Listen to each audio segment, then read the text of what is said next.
जय जगन्नाथ सांग मैंने जेहेतु आज एक नुआ वर्ष मन है कौटे टे जाकि बुलिक आसते भोला बाबू ठीक टाइम पलि आसते गली पचार आज आज कौटे जाते कि बुलवाक भोला बाबू कहले हाँ कौड़े जा ना मुझे कहली चर्चिका जा बुलिक आसवा तब से कहले हाँ चल तुम रेडी हो जाओ खाई पी दियो रेडी हो बाहर पड़ जापर आम रेडी हो पलि आसिलु माँ चचिया पीठे से किसी भिड करदेलु भिड करदेकी माँ को घंट को बजे देकी ऊपर को चढ़ीगलु तब से प्रभु जगन्नाथ को दर्शन प्रथम करदेलु पुणी ऊपर को चढ़ी जाइकी माँ को दर्शन करने गलु देखला बेलू माँ को पहड़ पड़ जाता से किसी भिड आ फटो उठे देकी माँ को मुंडिया मारिदेकी पुणी पलि आसिलु गुपचुप खाइबाक गुपचुप किसी तले खाकी करदेलु तापर पलैलु नदी देखा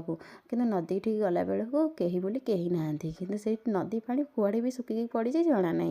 से किसी भिड करदेलु भिड करदेकी पलि आसिलु आसिकी जेहेतु आम बाटर आसला बेलू मो नणंद घर पड़ुची से घरे टे हाबिड़ी गलु बसे उठा करके चाह पिया पिया करके पलि आसिलु।